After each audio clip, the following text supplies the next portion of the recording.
إن الحمد لله نحمده ونستعينه ونستغفره ونعوذ بالله من شرور أنفسنا ومن سيئات أعمالنا من يهده الله فلا مضل له ومن يضلله فلا هادي له وأشهد أن لا إله إلا الله وحده لا شريك له وأشهد أن محمدا عبده ورسوله أما بعد يا أيها الناس اتقوا ربكم الذي خلقكم من نفس واحدة وخلق منها زوجها وبث منهما رجالا كثيرا ونساء واتقوا الله الذي تساءلون به والأرحام إن الله كان عليكم رقيبا يا أيها الذين آمنوا اتقوا الله حق تقاته ولا تموتن إلا وأنتم مسلمون إن أصدق الحديث كتاب الله وخير الهدي هدي محمد صلى الله عليه وسلم وشر الأمور محدثاتها وكل محدثة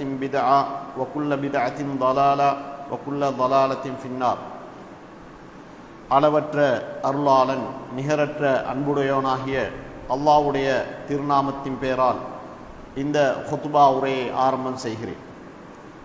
எங்களுக்கு தலைவராக இந்த உலகத்துக்கு அருக்கொடையாக அனுப்பப்பட்ட எங்கள் நபி ஸல்லல்லாஹு அலைஹி வஸல்லம் அவர்கள் மீதிலும் அன்னாருடைய வழிமுறையை எடுத்து நடந்து கொண்டிருக்கக்கூடிய கியாமத் நாள் வரைக்கும் எடுத்து நடக்கும் அனைத்து மூமினான முஸ்லிமான நல்லடியார்கள் மீதும் குறிப்பாக எங்கள் மீதும் அல்லாஹ்வுடைய சாந்தியும் சமாதானம் உண்டாவதாக.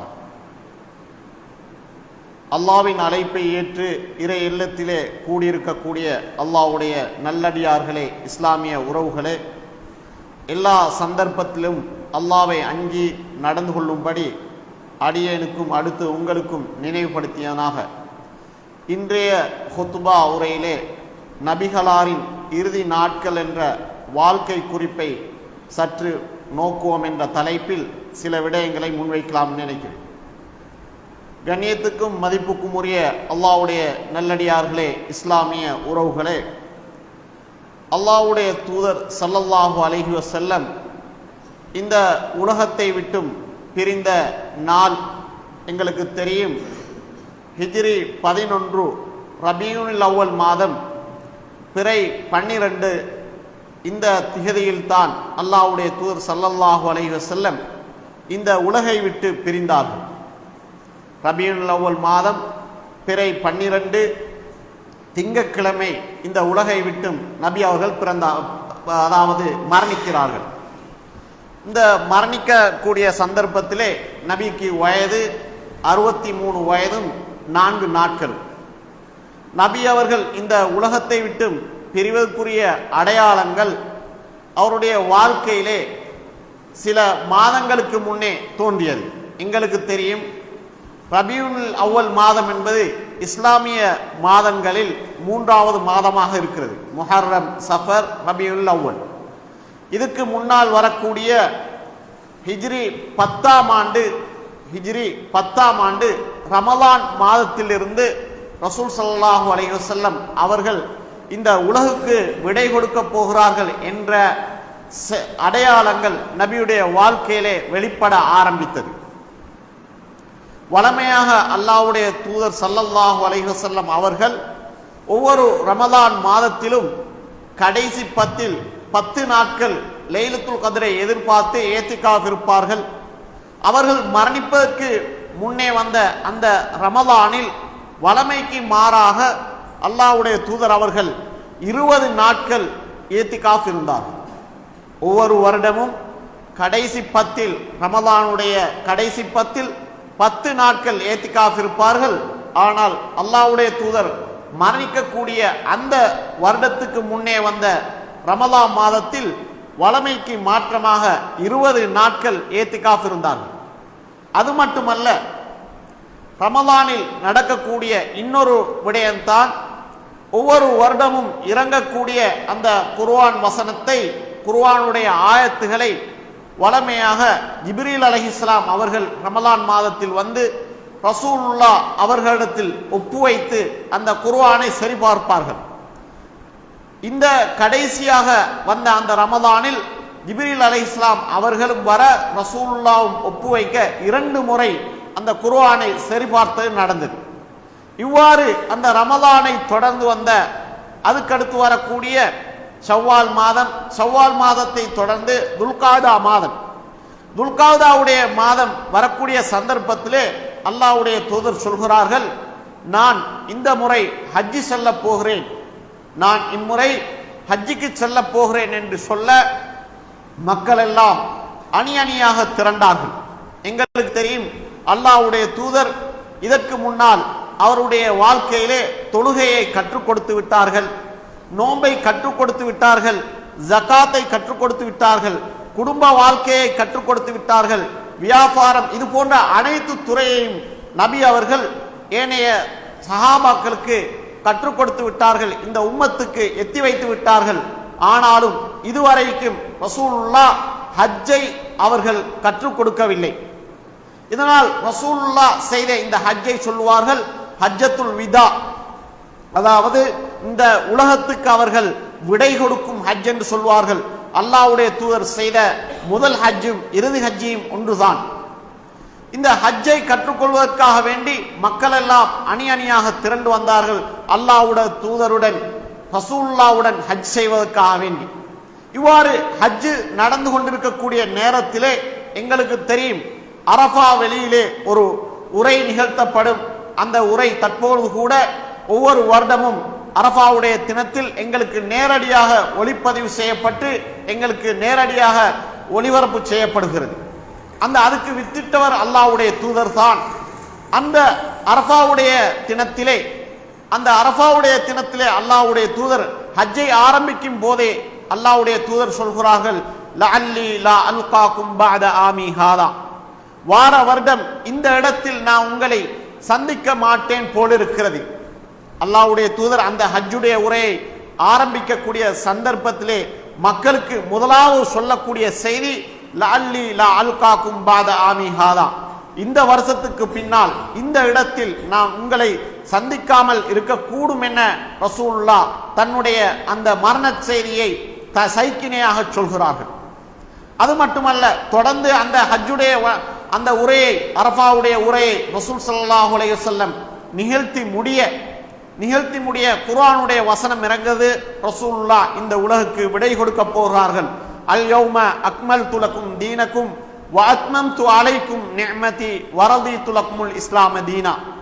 அல் யௌம அக்மல்து லக்கும் தீனக்கும், இன்றைய தினம் உங்களுடைய மார்க்கத்தை உங்களுக்கு நாம் பூர்த்தி செய்து விட்டோம். வ ரதீது லக்குமுல் இஸ்லாம தீனா, இஸ்லாம் மார்க்கத்தை உங்களுக்கு நாங்கள் பொருந்திக் கொண்டோம் என்ற செய்தி அல்லாஹ்வுடைய தூதர் இந்த உலகுக்கு விடை கொடுக்க போகிறார்கள் என்ற வசனம் இறங்கியது. இதை தொடர்ந்து ரசூலுல்லாஹ் ஹஜ்ஜை நிறைவேற்றிக் கொண்டிருக்கிறார்கள். ஹஜ்ஜை நிறைவேற்றிக் கொண்டிருக்கக்கூடிய சந்தர்ப்பத்திலே அரஃபாவுடைய தினத்தை தாண்டி அது போன்று ஜம்ரத்துல் அகபா, பிறை 12 ஜம்ரத்துல் அகபாவுக்கு கல்லெறியக்கூடிய சந்தர்ப்பத்திலே ரசூலுல்லாஹ் ஒட்டகத்திலே இருக்கக்கூடிய நேரத்திலே அடுத்த வசனம், அடுத்த ஒரு சூரா இறங்குது. இதுதான் ரசூலுல்லாஹ் விடை பெறப் போகிறார்கள் என்பதற்குரிய இன்னொரு சூரா. இதா ஜாஅ நஸ்ருல்லாஹி வல் ஃபத்ஹ் வரஅய்தன் நாஸ யதுகுலூன ஃபீ தீனில்லாஹி அஃவாஜா ஃபஸப்பிஹ் பிஹம்தி ரப்பிக வஸ்தக்ஃபிரு இன்னஹு கான தவ்வாபா. இதா ஜாஅ நஸ்ருல்லாஹ், அல்லாஹ்வுடைய வெற்றியும் அல்லாஹ்வுடைய உதவியும் உங்களுக்கு வந்துவிட்டால், வரஅய்தன் நாஸ யதுகுலூன ஃபீ தீனில்லாஹி அஃவாஜா, நீங்கள் மனிதர்களை பார்ப்பீர்கள், மக்கள் எல்லாம் இந்த புனித இஸ்லாத்தை தழுவுவார்கள், மக்கள் எல்லாம் அலையலையாக இஸ்லாத்தை ஏற்றுக்கொள்வார்கள். ஃபஸப்பிஹ் பிஹம்தி ரப்பிக, உமது பணி நிறைவு பெற்று விட்டது, உமது பணியை அல்லாஹ் பூர்த்தி செய்து விட்டான். எனவே நீர் உமக்கு தந்த பணியை அல்லாஹ் பூர்த்தி செய்ததால் நீர் அல்லாஹ்வை புகழ்வீராக, அதிலே நடந்த தவறுக்காக வேண்டி அல்லாஹ்விடத்தே மன்னிப்பு தேடுவீராக என்ற அந்த இதா ஜா நஸ்ருல்லாஹ் சூரத்துன் நஸ்ர் இறங்க அடுத்ததாக அல்லாஹ்வுடைய தூதர் ஹஜ்ஜை முடித்து தன்னுடைய ஊருக்கு மதீனாவுக்கு திரும்புகிறார்கள். அல்லாஹ்வுடைய தூதர் மதீனாவுக்கு திரும்பி தன்னுடைய வாழ்க்கையை தொடர்ந்து கொண்டிருக்கக்கூடிய நேரம் முஹர்ரத்தை தொடர்ந்து சஃபர் மாதம் வருகிறது. சஃபர் மாதத்திலே அல்லாஹ்வுடைய தூதர் ஒரு ஜனாசாவிலே கலந்து கொள்ள செல்கிறார்கள். அன்சாரி தோழர் ஒருவருடைய ஜனாசாவிலே கலந்து கொள்ள செல்கிறார்கள். கலந்து கொண்டு அந்த ஜனாசாவை நல்லடக்கம் செய்துவிட்டு அல்லாஹ்வுடைய தூதர் திரும்பி வரக்கூடிய நேரத்திலே அவருக்கு ஒரு தலைவலி ஏற்படுகிறது. இதுதான் நபியுடைய அந்த மரணத்துக்குரிய வருத்தமாக ஆரம்பிக்கிறது. நபி அவர்கள் திரும்பி வரக்கூடிய நேரத்திலே ஒரு தலைவலி ஏற்படுகிறது. அந்த தலைவலியுடைய அந்த அனலை பக்கத்திலே இருக்கக்கூடிய ஏனைய அவர்களுடன் செல்லக்கூடியவர்கள் கூட உணரக்கூடிய அளவுக்கு அந்த வலி வருத்தமாக இருந்தது. இப்படி அல்லாஹ்வுடைய தூதருக்கு நாளுக்கு நாள் சஃபர் மாதம் 28 அல்லது 29 சஃபர் மாதம் 29 அல்லது 28 திங்கட்கிழமை இரவு தான் இந்த ரசூலுல்லாஹ்வுக்கு தலைவலி ஏற்படுகிறது. இவ்வாறு தலைவலி ஏற்பட்டு இந்த தலைவலி நாளுக்கு நாள் அதிகமாகிக் கொண்டே செல்கிறது. இப்படி இருக்கக்கூடிய சந்தர்ப்பத்திலே 13 நாட்கள் அல்லது 14 நாட்கள் ரசூலுல்லாஹ் அந்த வருத்தத்திலே தன்னுடைய வாழ்க்கையை கழிக்கிறார்கள். இதுவரைக்கும் அந்த நாட்களிலே ரசூலுல்லாஹ் தான் 10 நாட்கள் அல்லது 11 நாட்கள் தலைமை தாங்கி ஜமாஅத்து தொழுகையை நடாத்தி வருகிறார்கள். இவ்வாறு ரசூலுல்லாஹ் தன்னுடைய வாழ்க்கையை தொடர்ந்து கொண்டிருக்கக்கூடிய நேரத்திலே மைமூனா ரலியல்லாஹு அன்ஹா அவர்களுடைய வீட்டிலே இருக்கும் போது அவர்களுடைய வருத்தம் இன்னும் அதிகரிக்க ரசூலுல்லாஹ் தன்னுடைய மனைவிமார்களிடத்தில் கேட்கிறார்கள், நான் நாளை எங்கே இருப்பேன், நான் நாளை எங்கே இருப்பேன் என்று அந்த மனைவிமார்களை அழைத்து அனுமதி கேட்கிறார்கள். அவர்கள் விரும்பிய இடத்தில் தங்கி நோய்க்கு மருந்து செய்வதற்கு அந்த மனைவிமார்கள் அனுமதி கொடுக்கிறார்கள். இவ்வாறு ரசூல் ஸல்லல்லாஹு அலைஹி வஸல்லம் வருத்தத்தால் அவதிப்பட்டு கொண்டிருக்கக்கூடிய சந்தர்ப்பத்திலே ஆயிஷா நாயகி அவர்களுடைய வீட்டுக்கு தன்னுடைய நெற்றியிலே ஒரு பெரிய பட்டியை கட்டியவர்களாக ஃபதுல் இப்னு அப்பாஸ், அலி இப்னு அபி தாலிப் இந்த 2 பேருடைய துணையுடனும் தோளிலே அவர்கள் ஆயிஷா ரலியல்லாஹு அன்ஹா அவர்களுடைய வீட்டுக்கு வந்தடைகிறார்கள். இவ்வாறு ஆயிஷா நாயகி அவர்களுடைய வீட்டிலே கடைசி வாரம் ரசூலுல்லாஹ்வுக்கு ஆரம்பிக்கிறது. ரசூலுல்லாஹ் இப்ப வருத்தங்கள் அதிகமாக ஆயிஷா நாயகி அவர்கள் சூரத்துல் ஃபலக் அதே போல சூரத்துன் நாஸ் அல் முஅவ்விதத்தை என்று சொல்லக்கூடிய குல் அஊது பிரப்பில் ஃபலக் குல் அஊது பிரப்பின் நாஸ் என்று சொல்லப்படக்கூடிய இந்த 2 சூறாவையும் ஓதி நபி அவர்களுடைய மேனியிலே ஊதினார்கள். ஆயிஷா நாயகி அவர்கள் குல் அஊது பிரப்பில் ஃபலக் அதே போன்று குல் அஊது பிரப்பின் நாஸ் என்ற சூறாக்களை ஓதி ஊதுவார்கள். அது மட்டுமல்ல ஆயிஷா நாயகி ரசூலுல்லாஹ்விடத்தில் என்னென்ன துஆக்களை கற்றுக்கொண்டார்களோ அதை மோதி ஊதுவார்கள். சில சந்தர்ப்பங்களில் ரசூலுல்லாஹ்வுடைய கையிலே ஊதி ரசூலுல்லாஹ்வுடைய கையின் மூலமாகவே அவர்களுடைய மேனியை தடவுவார்கள். ரசூலுல்லாஹ்வுடைய மேனியை ரசூலுல்லாஹ்வுடைய கையின் மூலமாக தடவுவார்கள் பரக்கத்துக்காக வேண்டி. இவ்வாறு அங்கே மருத்துவம் செய்யப்பட்டு கொண்டிருக்கக்கூடிய நேரத்தில் ரசூலுல்லாஹ்வுக்கு வருத்தம் கூடுகிறது. மரணிப்பதற்கு 5 நாளைக்கு முன்பு ரசூலுல்லாஹ்வுக்கு அடிக்கடி மயக்கமும் ஏற்படுகிறது, வருத்தமும் கூடுகிறது. புதன்கிழமை ரசூலுல்லாஹ் தன்னுடைய உத்தம சஹாபாக்களுக்கு சொல்கிறார்கள், எனக்கு 7 கிணற்றிலிருந்து 7 நீர் துரத்திகளை கொண்டு வந்து என் மீது ஊத்துங்கள். எனக்கு 7 கிணற்றிலிருந்து 7 நீர் துரத்திகளை கொண்டு வந்து ஊத்துங்கள் என்று சொல்லக்கூடிய நேரத்தில் சஹாபாக்கள் எல்லாம் விரைந்து சென்று ரசூலுல்லாஹ்வுக்காக வேண்டி தண்ணீரை தேடி அந்த ரசூலுல்லாஹ் மீது நீரை ஊற்றுகிறார்கள். ஒரு பெரிய பாத்திரத்திலே வைத்து நீரை ஊற்றி கொண்டிருக்கக்கூடிய சந்தர்ப்பத்திலே அந்த நீர் முழுக்க ஊற்றி முடிய முந்தி ரசூலுல்லாஹ் சொல்கிறார்கள், ஹஸ்புக்கும் நிப்பாட்டுங்கள், போதும் என்று ரசூலுல்லாஹ்வுடைய சூடு தணிகிறது. சூடு தணிவதை கண்ட அல்லாஹ்வுடைய தூதர் ஸல்லல்லாஹு அலைஹி வஸல்லம் அவர்கள் அந்த நேரத்திலே அவர்கள் குளித்துவிட்டு ரசூலுல்லாஹ் வருகிறார்கள், மிம்பருக்கு வந்து மக்களை அழைக்கிறார்கள். இதுதான் ரசூல் ஸல்லல்லாஹு அலைஹி வஸல்லம் அவர்களுடைய கடைசி மிம்பர் மேடையாக இருந்தது. ரசூலுல்லாஹ் எப்போதுமே சில விடயங்களை தடுக்கக்கூடிய நேரத்திலே ஏவக்கூடிய நேரத்திலே மிம்பரில் ஏறித்தான் பயான் பண்ணுவார்கள். நாங்கள் நினைப்பது போன்று மிம்பர் மேடை என்பது வெள்ளிக்கிழமையில் மாத்திரம் ரசூலுல்லாஹ்வுடைய வாழ்க்கையிலே பயன்படுத்தப்படவில்லை. மாறாக ஒவ்வொரு சந்தர்ப்பத்திலும் ரசூலுல்லாஹ் உபதேசிக்கக்கூடிய சந்தர்ப்பத்திலே மிம்பரில் ஏறி பயான் பண்ணுவார்கள். ரசூலுல்லாஹ் மக்களை மிம்பருக்கிட்ட அழைத்தார்கள், மக்களும் விரைந்து வந்தார்கள். இதுதான் ரசூலுல்லாஹ் கடைசியாக செய்த பெரிய உபதேசமாக இருந்தது. அல்லாஹ்வுடைய தூதர் அல்லாஹ்வை புகழ்ந்து விட்டு சொல்கிறார்கள். இதுதான் ரசூலுல்லாஹ்வுடைய அந்த உரையிலே இந்த கடைசி பகுதியிலே இருக்கக்கூடிய மிக பிரதானமான பகுதியாக இருந்து கொண்டிருக்கு. அல்லாஹ்வுடைய தூதர் அல்லாஹ்வை புகழ்ந்துவிட்டு சொல்ல ஆரம்பிக்கிறார்கள், லஅனத்துல்லாஹி அலல் யஹூதி வன் நஸாரா இத்தஹது குபூர அம்பியாஹிம் மசாஜிதா. யூத கிறிஸ்தவர்களுக்கு அல்லாஹ்வுடைய சாபம் உண்டாகட்டும், அவர்கள் தன்னுடைய நபிமார்களுடைய கபர்களை வணக்கஸ்தலமாக பள்ளிகளாக எடுத்துக்கொண்டு அதிலே வழிபடுகிறார்கள், அவர்களுக்கு அல்லாஹ்வுடைய சாபம் உண்டாகட்டும் என்று அல்லாஹ்வுடைய தூதர் சொல்கிறார்கள். சொல்லிவிட்டு அல்லாஹ்வுடைய தூதர் சொல்கிறார்கள், லா தஜஅலு கப்ரி வஸனன் யுஅபத். நாம் மரணித்ததுக்கு பின்னால் என்னுடைய கபரை நீங்கள் வணக்கஸ்தலமாக பள்ளியாக எடுத்துக்கொள்ளாதீர்கள். அல்லாஹ்வுடைய தூதர் சொல்கிறார்கள், லா தஜஅலு கப்ரி, அவர்களை பின்பற்றி நீங்கள் என்னுடைய கபரை வணக்கஸ்தலமாக எடுத்துக்கொள்ளாதீர்கள் என்ற செய்தியை அல்லாஹ்வுடைய தூதர் சொல்லிவிட்டு ரசூலுல்லாஹ் தன்னுடைய உரையை தொடர்கிறார்கள். எவ்வாறு தொடர்கிறார்கள் என்றால், ரசூலுல்லாஹ் முக்கியமாக சொல்லக்கூடிய செய்தி என்னவென்றால், தன்னை பழி தீர்த்து கொள்ள யாராவது பழி தீர்த்து கொள்ளக்கூடியவர்கள் இருந்தால் பழி தீர்த்து கொள்ளுங்கள் என்று தன்னை முற்படுத்துகிறார்கள். அல்லாஹ்வுடைய தூதர் சொல்கிறார்கள், யாரையாவது நான் ஏதாவது அவருடைய முதுகில் காயப்படுமாறு அல்லது வருத்தம் ஏற்படுமாறு நான் அடித்திருந்தால் இதோ என்னுடைய முதுகு, நீங்கள் யாராவது பழி தீர்த்து கொள்ள இருந்தால் பழி தீர்த்து கொள்ளுங்கள் என்று சொல்கிறார்கள். அல்லாஹ்வுடைய தூதர் சொல்கிறார்கள், யாரையாவது நான் முதுகில் அடித்திருந்தால் வருத்தம் வரும் மாதிரி அடித்திருந்தால் நீங்கள் என்னை பழி தீர்த்து கொள்ளுங்கள் என்று ரசூலுல்லாஹ் தன்னை முற்படுத்துகிறார்கள்.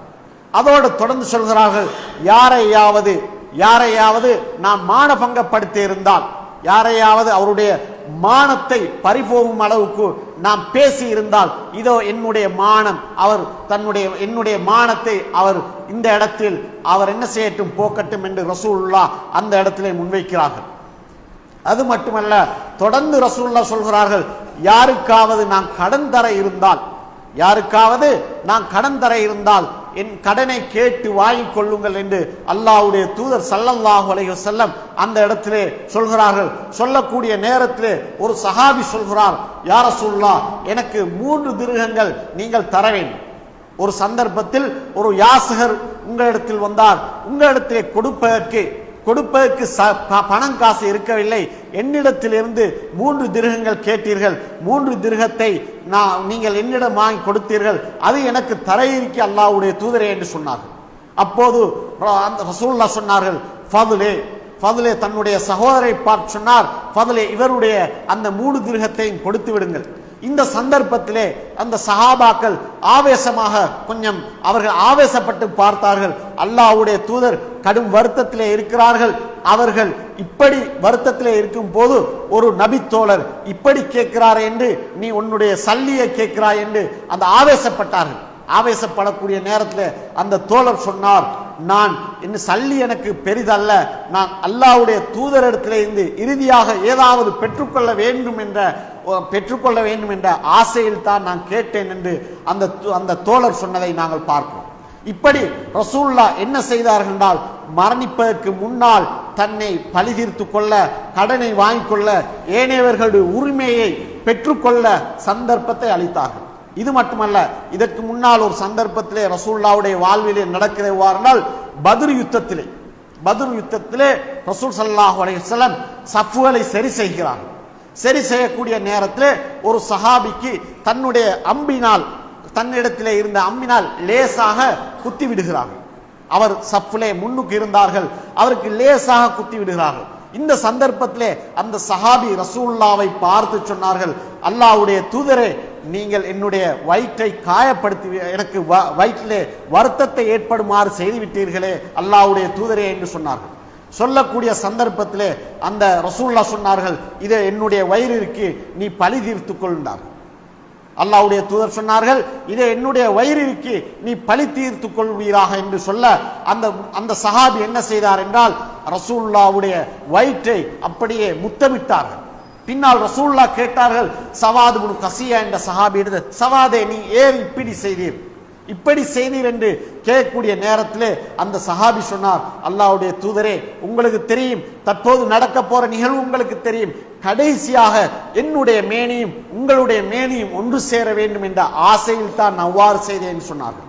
இப்படி சஹாபாக்கள் ரசூலுல்லாஹ்வுடைய பாசம் வைத்தார்கள் என்ற செய்தியும் வெளிப்படுகிறது. அதே போன்று ஏனையவர்களுடைய உரிமையை எந்த சந்தர்ப்பத்திலும் யாருக்கும் அநியாயம் இழைக்க கூடாது, யாருடைய உரிமையிலையும் நாங்கள் விளையாடக்கூடாது, யாருடைய மானத்திலும் விளையாடக்கூடாது, யாருக்கும் எந்த தீங்கும் செஞ்ச நிலையில் நாம் மரணிக்க கூடாது என்ற அந்த ரசூலுல்லாஹ்வுடைய அந்த உபதேசத்தை நாங்களும் படிப்பினையாக எடுத்துக்கொள்ள வேண்டும். ஏனெனில் நாளை மறுமையிலே இந்த உலகத்திலே தீர்ப்புகள் பல நடக்கும். இந்த உலகத்திலே நாங்கள் கோர்ட்டுக்கு செல்லலாம், அல்லது பள்ளிக்கு செல்லலாம், அல்லது ஊருடைய சபைகளின் மூலமாக தீர்ப்புகள் வழங்கப்படும். ஆனால் அந்த தீர்ப்பெல்லாம் இறுதி தீர்ப்பாக இருக்காது, மறுமையுடைய தீர்ப்பு தான் இறுதி தீர்ப்பாக இருக்கும் என்ற அல்லாஹ்வுடைய தூதர் பயந்து கொண்டே தன்னுடைய வாழ்க்கையை கழித்தது எங்களுக்கு படிப்பினையாக இருக்கட்டும். இவ்வாறு அல்லாஹ்வுடைய தூதர் எந்த சந்தர்ப்பத்திலும், அல்லாஹ்வுடைய தூதரை பற்றி நான் உங்களுக்கு சொல்ல தேவையில்லை, அல்லாஹ்வுடைய தூதர் சொர்க்கத்துக்கு முதலாவது வாயிலை திறக்கக்கூடியவர், முதலாவது சொர்க்கத்துடைய வாயிலை தட்டக்கூடியவராக இருக்கக்கூடியவர். இவ்வாறு வாழ்ந்தால் நாங்கள் எவ்வாறு அடுத்தவர்களுடைய உரிமையை, அவர்களுடைய உரிமைகளை நாங்கள் பேண வேண்டும் என்பதை நாங்கள் சற்று மனதில் கொள்ள வேண்டும் என்பதை நினைவுபடுத்தியவனாக அல்லாஹ்வுடைய தூதர் அடுத்து சொன்னார்கள். அன்சாரிகளை பற்றி சொன்னார்கள். அல்லாஹ்வுடைய தூதர் சொல்கிறார்கள், அன்சாரிகளுடைய விடயத்திலே நான் உங்களுக்கு மிகவும் அறிவுறுத்தலாக சொல்கிறேன், அன்சாரிகளுக்கு நான் செய்ய வேண்டிய கடமைகள் இன்னும் எஞ்சிருக்கிறது. அன்சாரிகளுடைய விடயத்திலே நான் உங்களுக்கு விசேடமாக உரை நிகழ்த்துகிறேன். ஏனெனில் அன்சாரிகள் என்பவர்கள் இந்த மார்க்கத்தை தூக்கி நிறுத்தியவர்கள். அகதிகளாக, அனாதைகளாக முஸ்லிம்கள் மக்காவிலிருந்து மதீனாவுக்கு விரட்டப்பட்ட சந்தர்ப்பத்திலே அவர்கள் தோள் கொடுத்தவர்கள் தான் அன்சாரிகள். இதனால் தான் அல்லாஹ்வுடைய தூதர் சொன்னார்கள், அன்சாரிகள் செய்ய வேண்டிய கடமை அவர்கள் செய்துவிட்டார்கள், ஆனால் அன்சாரிகளுக்கு நான் செய்ய வேண்டிய கடமையும் இன்னும் சலுகையும் எஞ்சிருக்கிறது. எனவே எனக்கு பின்னால் நீங்கள் பதவிகளிலே அமர்வீர்கள். ரசூலுல்லாஹ் சொல்கிறார்கள், எனக்கு பின்னால் நீங்கள் பதவிகளிலே அமர்வீர்கள், ஆனாலும் அந்த அன்சாரிகளுடைய விடயத்திலே அவர்களுடைய நலவுகளை நீங்கள் ஏற்றுக்கொள்ளுங்கள், அவர்கள் இருந்து ஏதாவது தவறுகள் நடந்தால் அதனை மன்னித்து விடுங்கள் என்று அல்லாஹ்வுடைய தூதர் அன்சாரிகளை பற்றி சொன்னார்கள். இப்படி சொல்லிக்கொண்டு ரசூலுல்லாஹ் அன்சாரிகளை பற்றி சொல்லிவிட்டு அல்லாஹ்வுடைய தூதர் ஒரு அடியாரை பற்றி சொல்கிறார்கள். அல்லாஹ்வுடைய தூதர் தொடர்ந்து சொல்கிறார்கள், அல்லாஹு தாலா இந்த உலகத்திலே ஒரு அடியாருக்கு அல்லாஹு தாலா இஷ்டம் கொடுத்தான். இந்த உலக ஆசா பாசங்கள், பதவிகள், இந்த இன்பங்களுக்கு மத்தியிலையும் மறுமையிலே இருக்கக்கூடிய இன்பங்களுக்கு மத்தியிலையும் அல்லாஹு தாலா இஷ்டம் கொடுத்தான். அந்த அடியான் அல்லாஹ்விடத்திலே இருக்கக்கூடிய இன்பத்தை தெரிவு செய்தான் என்று சொல்லக்கூடிய நேரத்திலே அபூபக்கர் ரலியல்லாஹு அன்ஹு அவர்கள் தேம்பி அழுதார்கள். யா ரசூலுல்லாஹ், உங்களுக்கு என்னுடைய தாயும் தந்தைமார்களும் அர்ப்பணமாகட்டும் என்று அபூபக்கர் ரலியல்லாஹு அந்த சபையிலே தேம்பி அழுதார்கள். அழக்கூடிய சந்தர்ப்பத்திலே சஹாபாக்கள் ஆச்சரியப்பட்டு சொன்னார்கள், பாருங்கள், அல்லாஹ்வுடைய தூதர் ஏதோ ஒரு அடியாரை பற்றி சொல்கிறார், சொல்லக்கூடிய நேரத்திலே இந்த வயது முதிர்ந்தவர் அழுகிறார் என்று சஹாபாக்கள் விமர்சித்தார்கள். பின்னால் சஹாபாக்களை சொன்னார்கள், எங்களில் மிக அறிந்தவரும் மிக அறிந்தவராக அபூபக்கர் ரலியல்லாஹு தஆலா அன்ஹு அவர்கள் தான் இருந்தார்கள். காரணம், அந்த ரசூலுல்லாவை பற்றித்தான் ரசூலுல்லாவை சொன்னார்கள் என்பதை அபூபக்கர் ரலியல்லாஹு அறிந்துதான் அழுதார்கள் என்பதை பின்னால் சஹாபாக்கள் ஆச்சரியமாக சொன்னார்கள். பின்னால் அபூபக்கர் ரலியல்லாஹு அன்ஹு அவர்களை பற்றி ரசூலுல்லாஹ் சொல்கிறார்கள், இந்த அபூபக்கர் ரலியல்லாஹு இருக்கிறார்களே, அவர்கள்தான் தன்னுடைய நட்பாலும் பொருளாலும் எனக்கு அதிகமாக ஒத்துழைப்பாக இருந்தவர், இந்த மார்க்கத்துக்கு ஒத்துழைப்பாக இருந்தவர். எனவே அல்லாவே, யா அல்லாஹ், உன்னை நான் உற்ற நண்பனாக ஏற்றுக்கொள்ளாவிட்டால் இந்த அபூபக்கரை தான் உற்ற நண்பனாக இந்த உலகத்திலே நான் ஏற்றுக்கொண்டிருப்பேன் என்று ரசூலுல்லாஹ் அபூபக்கர் ரலியல்லாஹு அன்ஹு அவர்களுடைய சிறப்பை மெய்சிலித்து கூறினார்கள். அதாவது கண்ணியப்படுத்தி கூறிவிட்டு ரசூலுல்லாஹ் சொல்கிறார்கள், இந்த பள்ளியிலே வரக்கூடிய எல்லா வாசல்களையும் அடைத்து விடுங்கள், பள்ளியிலே இருக்கக்கூடிய வாசல் எல்லாத்தையும் அடைத்து விடுங்கள், என்னுடைய வீட்டுக்கு வரக்கூடிய எல்லா வாசல்களையும் அடைத்து விடுங்கள், அபூபக்கர் வரக்கூடிய வாசலை மாத்திரம் விட்டு விடுங்கள் என்று அபூபக்கர் ரலியல்லாஹு அன்ஹு அவர்களை சிறப்பித்து கூறிவிட்டு அந்த உபதேசம் முடிகிறது. பின்னால் இது புதன்கிழமை நடக்கிறது. அடுத்த நாள் நேரம் சுருக்கமாக இருக்கிறதால் அடுத்த நாளை சொல்லி முடிக்கலாம் என்று நினைக்கிறேன். மரணிப்பதற்கு 4 நாளைக்கு முன்னால். இதுவும் ரசூலுல்லாஹ்வுடைய வாழ்க்கையிலே நடந்த மிக படிப்பினையான சம்பவமாக இருக்கிறது. நாம் இதனை சற்று உற்று நோக்கி பார்ப்போம். ரசூல் ஸல்லல்லாஹு அலைஹி வஸல்லம் அந்த தினத்திலும் வியாழக்கிழமை ரசூலுல்லாஹ் எல்லா தொழுகையையும் தொழுவிக்கிறார்கள். வியாழக்கிழமை எல்லா தொழுகையையும் தொழுவிக்கிறார்கள். தொழுதுவித்து இஷாவுடைய நேரம் வரும் போது மகரிபுடைய நேரம் வல்முர்சலாத்தி உர்ஃபா என்று சொல்லக்கூடிய சூரா தபாரக்கல்லதி, அதாவது ஜுஸு தபாரக்கல்லதி வரக்கூடிய அந்த சூராவை மகரிப் தொழுகையிலே ரசூலுல்லாஹ் ஓதி தொழுவித்தார்கள். பின்னர் இஷாவுடைய நேரமாகிறது. ரசூலுல்லாஹ்வுக்கு வர முடியாது. வருத்தம் அதிகரிக்கிறது. வருத்தம் அதிகரித்த நேரத்திலே ரசூலுல்லாஹ் கேட்கிறார்கள், இஷாவுடைய நேரத்திலே மக்கள் தொழுது விட்டார்களா என்று கேட்கிறார்கள். இஷாவுடைய நேரத்திலே ரசூலுல்லாஹ் கேட்கிறார்கள், மக்கள் தொழுது விட்டார்களா என்று கேட்கக்கூடிய நேரத்திலே அங்கே இருந்த ஆயிஷா நாயகி சொல்கிறார்கள், யா ரசூலுல்லாஹ் உங்களை எதிர்பார்க்கிறார்கள். இப்போது ரசூலுல்லாஹ் சொல்கிறார்கள், எனக்கு ஒரு பாத்திரத்திலே நீர் வையுங்கள், நான் குளித்து விட்டு நான் தொழுகைக்கு செல்ல வேண்டும். நான் குளித்துவிட்டு தொழுகைக்கு செல்ல வேண்டும் என்று சொல்ல அந்த அவருக்கு தண்ணி வைக்கப்பட்டு குளித்து அவர்கள் லேசாக சுகம் அடைந்து தொழுகைக்கு வருவதற்கு முற்படுகிறார்கள். திருப்பியும் மயக்கம் வருவார். இந்த இடைப்பட்ட அவருக்கு மயக்கம் தெளியக்கூடிய நேரத்தில் கேட்கிறார்கள், மக்கள் தொழுது விட்டார்களா? பின்பு சொல்லப்படும், உங்களை யா ரசூலுல்லாஹ் உங்களை மக்கள் எதிர்பார்க்கிறார்கள். பள்ளியில மக்கள் திரண்டு ரசூலுல்லாஹ் தொழுவிக்க வருவார்கள் என்று எதிர்பார்த்து கொண்டிருக்கிறார்கள். ஆனால் ரசூலுல்லாஹ்வுக்கு வர முடியாது. ரசூலுல்லாஹ் அந்த மயக்கம் தெளியக்கூடிய நேரத்தில் அதைத்தான் கேட்டார்கள். நாங்கள் பாருங்கள், தொழுகைக்கு ரசூலுல்லாஹ் இந்த சந்தர்ப்பத்தில் எவ்வளவு முக்கியத்துவம் கொடுத்திருக்கிறார்கள். அதிகமாக ரசூலுல்லாஹ் கடைசியாக பேசினதும் அஸ்ஸலாத் அஸ்ஸலாத் வமா மலக்கத் ஐமானுக்கும், நீங்கள் தொழுகையை கடைபிடித்து வாருங்கள், நீங்கள் தொழுகையை கடைபிடித்து வாருங்கள், தொழுகைக்கு நீங்கள் பேணி பாதுகாத்து வாருங்கள் என்ற வார்த்தையை கடைசியாகவும் ரசூலுல்லாஹ் பேசினார்கள். எனவே ரசூலுல்லாஹ் மட்டுமல்ல, அவருடைய அந்த பாசறையில் வாழ்ந்த உமர் இப்னு கத்தாப் ரலியல்லாஹு அன்ஹு, எங்களுக்கு தெரியும் உமர் ரலியல்லாஹு அன்ஹு அவர்கள் சுபஹ் தொழுகையை நடாத்தி கொண்டிருக்கிறார்கள்.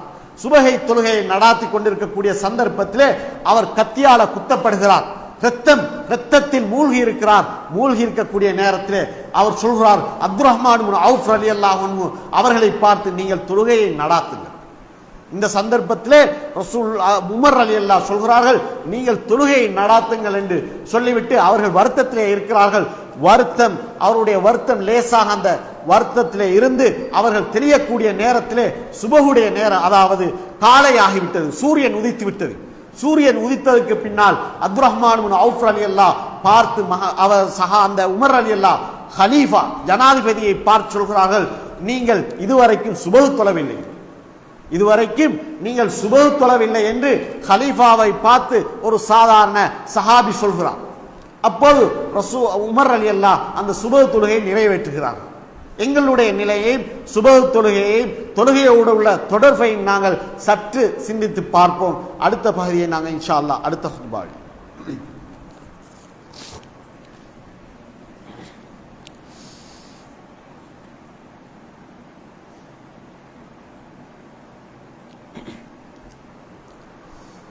அல்ஹம்துலில்லாஹி ரப்பில் ஆலமீன் வல் ஆகிபத்துல் முத்தகீன்.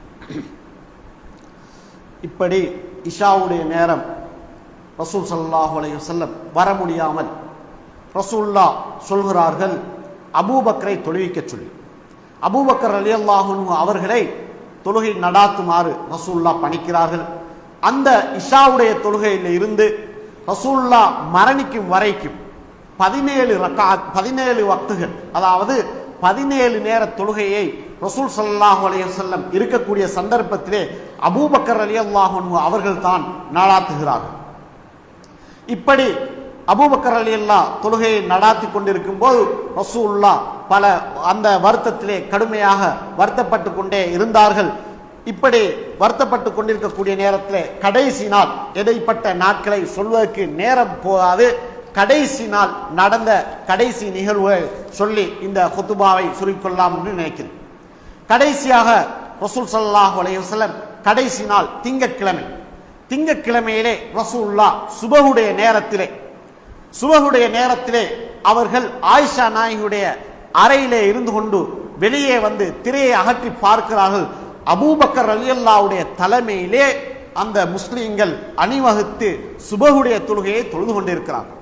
இதை பார்த்த அபூபக்கர் ரலியல்லாஹ் பின் அதாவது இமாமத் செய்து கொண்டிருந்தவர் பின்னுக்காக அந்த இடத்தை ரசூலுல்லாஹ்வுக்கு கொடுப்பதற்கும் அதே போன்று சஹாபாக்களும் நாங்கள் தொழுகிறோமா என்ற நிலை மறந்து அவர்களுக்கு தொழுகையுடைய அந்த அவர்கள் என்ன செய்கிறார்கள் என்றால் தொழுகையுடைய நிலை அவர்கள் அறியாமல் அவர்களுக்கே ஒரு மனநிலை மாறிவிட்டது. ஏனெனில் ரசூலுல்லாஹ் அந்த எங்களிடத்தில் திருப்பி வரப்போகிறார் என்ற சந்தோஷத்தால் அந்த சஹாபாக்கள் எல்லாம் அவர்கள் மதிமயங்கி போகிறார்கள். இப்படி இருக்கக்கூடிய நேரத்திலே ரசூலுல்லாஹ் வரவில்லை. அபூபக்கர் ரலியல்லாஹு சொன்னார்கள், நீங்கள் தொழுவியுங்கள் மக்களை, நீங்கள் தொழுகையை நடாத்துங்கள் என்று சொல்லிவிட்டு ரசூலுல்லாஹ் சிரித்துவிட்டு அந்த திரையை அகற்றிவிட்டு ரசூலுல்லாஹ் தன்னுடைய அறைக்குள்ளே சென்று விட்டார். ஏனெனில் ரசூலுல்லாஹ் இதை பார்த்து ஏன் சந்தோஷம் அடைந்தார்கள் என்றால், எனக்கு பின்னால் இந்த சமூகம், நான் உருவாக்கிய இந்த சமூகம் இந்த கடமையை சரிவர நிறைவேற்றும் என்ற சந்தோஷத்தால் அல்லாஹ்வுடைய தூதர் கடைசி நேரத்திலும் சந்தோஷப்பட்டார்கள். பின்னால் ஃபாத்திமா ரலியல்லாஹு அன்ஹா அவர்களை கூப்பிடுகிறார்கள். துஹாவுடைய நேரம், முற்பகலுடைய நேரம் கூப்பிட்டு சொல்கிறார்கள், ஒரு செய்தியை சொல்கிறார், ரகசியமாக சொல்கிறார்கள். ரகசியமாக சொன்ன நேரத்திலே ஃபாத்திமா ரலியல்லாஹு அன்ஹா அவர்கள் அழுதார்கள். திருப்பி பின்னால் ஃபாத்திமா ரலியல்லாஹு அன்ஹா சென்றார்கள். திருப்பியும் அல்லாஹ்வுடைய தூதர் தன்னுடைய மகளை கூப்பிட்டு சொன்னார்கள். ஒரு செய்தியை சொல்ல ஃபாத்திமா ரலியல்லாஹு அன்ஹா அவர்கள் சிரித்தார்கள். என்ன ரசூலுல்லாஹ் சொன்னார்கள் என்றால், ரசூலுல்லாஹ் சொல்கிறார்கள், நான் இந்த வருத்தத்திலே, எனக்கு ஏற்பட்டிருக்கக்கூடிய இந்த வருத்தத்திலே மரணிப்பேன் என்று அல்லாஹ்வுடைய தூதர் சொன்ன நேரத்திலே ஃபாத்திமா ரலியல்லாஹு அன்ஹா அவர்கள் அழுதார்களாம். அதே போன்று பின்னால் ஏன் சிரித்தார்கள் என்று ஆயிஷா நாயகி கேட்டதற்கு ஃபாத்திமா ரலியல்லாஹு சொன்னார்கள், நீங்கள் தான் முதலில் என்னுடைய குடும்பத்தில் என்னுடன் வந்து சேரக்கூடியவர்கள் என்று சொன்ன நேரத்தில் நான் சிரித்தேன் என்று ஃபாத்திமா ரலியல்லாஹு அன்ஹா இந்த செய்தியை சொன்னார்கள். பின்னால் ஃபாத்திமா ரலியல்லாஹு தன்னுடைய வாப்பாவுக்கு ஏற்பட்டிருக்கக்கூடிய வருத்தத்தை பார்த்து வா கர்பபதா என்ற வாப்பாவுக்கு ஏற்பட்ட கஷ்டமே என்று கவலைப்பட்டார்கள். கவலைப்படக்கூடிய நேரத்திலே ரசூல் ஸல்லல்லாஹு அலைஹி வஸல்லம் சொன்னார்கள், யா ஃபாத்திமா யா லா கர்ப பஅத ஹால் யௌம், இன்ற நாளைக்கு பின்னால் உன்னுடைய தந்தைக்கு எந்த வருத்தமுமே இதுக்கு பின்னால் ஏற்படாது. ஃபாத்திமா ரலியல்லாஹு அன்ஹா அவர்களை பார்த்து ரசூலுல்லாஹ் சொன்னார்கள், மகளே, இந்த வருத்தத்துக்கு பின்னால், இன்றைய நாளைக்கு பின்னால் உன்னுடைய வாப்பாவுக்கு எந்த வருத்தமுமே கிடையாது என்று அல்லாஹ்வுடைய தூதர் அந்த ஃபாத்திமாவை ஆறுதல் படுத்தினார்கள். பின்னால் அல்லாஹ்வுடைய தூதர் கடைசியாக சொன்ன வார்த்தைகளை சொல்லி இந்த குத்பாவை முடிக்கிறேன். ரசூலுல்லாஹ் சொன்னார்கள், மஅல்லதீன அன்அமல்லாஹு அலைஹிம் மினன் நபிய்யீன வஸ்ஸித்தீகீன வஷ்ஷுஹதாஇ வஸ்ஸாலிஹீன். யா அல்லாஹ், நீ அருள் புரிந்த நபிமார்கள், சுஹதாக்கள், சாலிஹீன்களுடன் என்னை சேர்த்து வைப்பாயாக. அல்லாஹும்ம அல்ஹிக்னி பிர்ரஃபீகில் அலா, அல்லாஹும்ம இக்ஃபிர்லி, யா அல்லாஹ் என்னுடைய பாவத்தை மன்னிப்பாயாக, யா அல்லாஹ் என்னுடைய பாவத்தை மன்னிப்பாயாக. வர்ஹம்னி, எனக்கு இரக்கம் காட்டுவாயாக. வஅல்ஹிக்னி பிர்ரஃபீகில் அலா, உயர்ந்த நன்மருடன் என்னை சேர்த்து வைப்பாயாக என்று அல்லாஹ்வுடைய தூதர் சொல்லி அல்லாஹும்ம ரஃபீகல் அலா, அல்லாஹும்ம ரஃபீகல் அலா, அல்லாஹும்ம ரஃபீகல் அலா என்று கடைசியாக மூன்று முறை சொல்லி அல்லாஹ்வுடைய உயிர் பிரிந்ததாக ஆயிஷா நாயகி இந்த செய்தியை அறிவிக்கிறார்கள். எனவே நாங்கள் அல்லாஹ்வுடைய தூதருடைய வழிகாட்டலே, அல்லாஹ்வுடைய தூதருடைய சீரா, அதே போன்று நபியுடைய ஹதீஸ்களிலே எங்களுக்கு நிறைய அவர்களுடைய வாழ்க்கையில எங்களுக்கு படிப்பினை இருக்கிறது. எங்களுக்கு வாழக்கூடிய எப்படி நாங்கள் இந்த உலகத்தில் வெற்றி பெறலாம் என்று எங்களுக்கு அனைத்து துறைகளையும் அல்லாஹ்வுடைய தூதர் வெளிச்சம் போட்டு காட்டி இருக்கிறார்கள். அவைகளை கற்று அந்த வழியிலே ஒழுகுவதன் மூலமாகத்தான் நாங்கள் வெற்றி பெறலாம். மாறாக சில காலங்களில் அல்லாஹ்வுடைய ரசூலுடைய வரலாறை படிப்பது அல்லது அவர்களின் மீது சில சடங்குகளை செய்வது அல்லது அவர்களை புகழ்வது, இதன் மூலமாக நாங்கள் வெற்றி பெற மாட்டோம் என்பதை நீங்களும் நானும் சிந்திக்க கடமைப்பட்டவர்களாக இருக்கிறோம். சில காலங்கள், சில சீசன்கள் வரக்கூடிய நேரத்தில் மாத்திரம் இவைகளை பேசி, இவைகளை நாங்கள் புகழ்ந்து அல்லது இவைகளை நாங்கள் நினைவுபடுத்தி நடப்பதால் எந்த வெற்றியும் எங்களுக்கு கிடைப்பதில்லை என்பதை நாங்கள் கருத்திலே கொள்ள வேண்டும். எனவே நாங்கள் எல்லா சந்தர்ப்பத்திலும் அல்லாஹ்வுடைய தூதருடைய வாழ்க்கையை நாங்கள் பின்பற்றினால்தான் நாங்கள் வெற்றி பெறலாம் என்பதை நாங்கள் மனதிலே ஆழமாக பதிய வேண்டும். அதே போன்று ரசூலுல்லாஹ்வுடைய வாழ்க்கை வரலாறை படிப்பது மாத்திரமல்ல, அவருடைய ஹதீஸை படிப்பது, குர்ஆனை படிப்பது, அகீதாவை படிப்பது, இது போன்ற எல்லா அம்சங்களை முழுமையாக கற்று நாங்கள் அந்த வழியில் சரியாக சென்றால்தான் நாங்கள் நாளை மறுமையிலே அல்லாஹ்வுடைய தூதரன் இருக்கக்கூடிய பாக்கியம் எங்களுக்கு கிடைக்கும். ஒரு நபித்தோழர் கேட்கிறார், நபித்தோழர் இடத்துல ரசூலுல்லாஹ்வை கேட்கிறார்கள், யார் தோழரே நீங்கள் கேளுங்கள். அப்ப அவர் கேட்டார், முராஃபகதக ஃபில் ஜன்னah, யா ரசூலுல்லாஹ் உங்களுடன் நான் சொர்க்கத்திலே இருப்பதை கேட்கிறேன். அந்த சஹாபி கேட்கிறார், நான் உங்களுடன் சொர்க்கத்திலே இருப்பதை கேட்கிறேன். இப்படி கேட்கக்கூடிய நேரத்திலே ரசூலுல்லாஹ் கேட்டார்கள், அவ கைரதாலிக்க வேறொன்னும் உங்களுக்கு தேவை இல்லையா என்று கேட்கிறார். கேட்ட நேரம் அந்த சஹாபி சொன்னார், ஹுவதாக்க யா ரசூலுல்லாஹ் அது மட்டும்தான் எனக்கு தேவை, வேற எந்த தேவையுமே எனக்கு கிடையாது. அப்ப ரசூலுல்லாஹ் சொன்னார்கள், இன்னி பிகஸ்ரத்தி சுஜூத், எனக்கு சுன்னத்தான தொழுகைகளை அதிகமாக தொழுது எனக்கு உதவி செய்யுங்கள். அப்படி நீங்கள் உதவி செய்தால் என்னுடன் இருக்கக்கூடிய பாக்கியம் உங்களுக்கு கிடைக்கும்.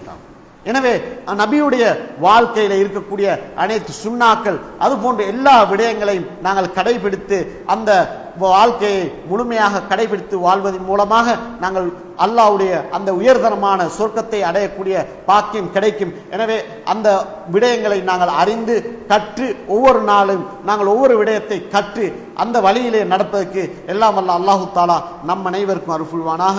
வ ஆகிர் தவானா அனில் ஹம்துலில்லாஹி ரப்பில் ஆலமீன்.